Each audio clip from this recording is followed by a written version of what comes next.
Yesaya pasal 8, ayatnya yang pertama sampai ayatnya yang ke-23. Firman Tuhan berbunyi, anak nabi sebagai tanda.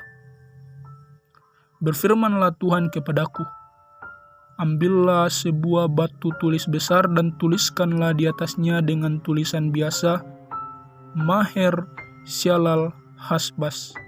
Maka aku memanggil dua saksi yang dapat dipercaya, yaitu Imam Uria dan Sakaria bin Yeberakyah.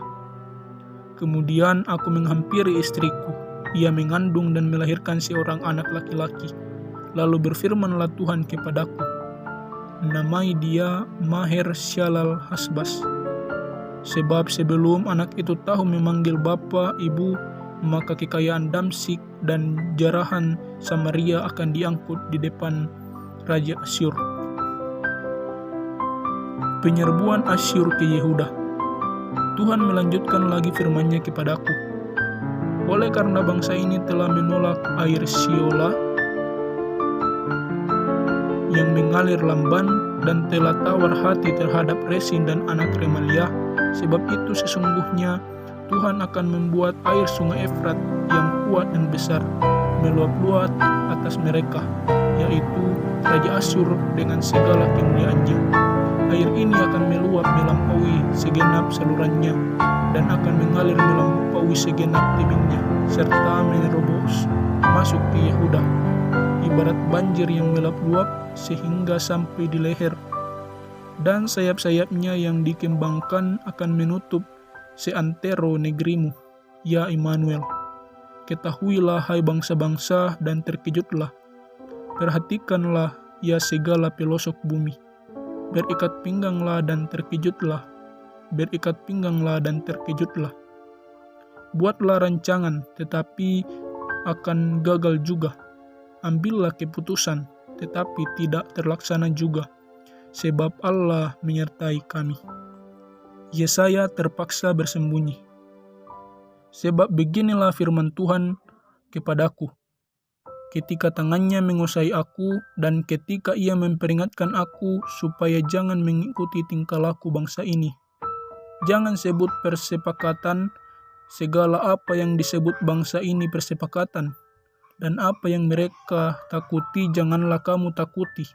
Dan janganlah gentar melihatnya, tetapi Tuhan semesta alam, dialah yang harus kamu akui sebagai yang maha kudus.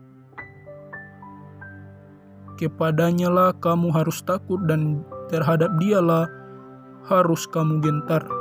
Ia akan menjadi tempat kudus, tetapi juga menjadi batu sentuhan dan batu sandungan bagi kedua kaum Israel itu, serta menjadi jerat dan perangkap bagi penduduk Yerusalem. Dan banyak di antara mereka akan tersandung, jatuh dan luka parah, tertangkap dan tertawan. Aku harus menyimpan kesaksian ini dan memateraikan pengajaran ini di antara murid-muridku. Dan aku hendak menanti-nantikan Tuhan yang menyembunyikan wajahnya terhadap kaum keturunan Yakub. Aku hendak mengharapkan Dia.